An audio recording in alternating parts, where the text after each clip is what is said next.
Hello everyone, welcome back to the channel. Now, if you want to interact with Claude AI using voice instead of typing, this guide will show you the easiest updated 2026 method step by step. So first of all, you need to come here on Claude.ai. Then you just have to log in into your account if you haven't already. Now, after doing so, you need to also make sure that you are using the latest version of the Claude mobile application or the supported platform. So most of the time when you have the Claude mobile application, it will be much easier for you to interact with Claude AI using the voice mode feature.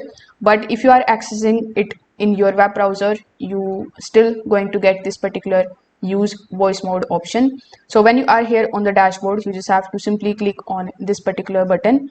Afterwards, you just have to allow the mic permission, and then when you speak, it is going to be typed over here on this particular messaging section, and that's how you can basically do it. If this video helped you out, make sure that you like this video and subscribe to the channel. Thanks for watching.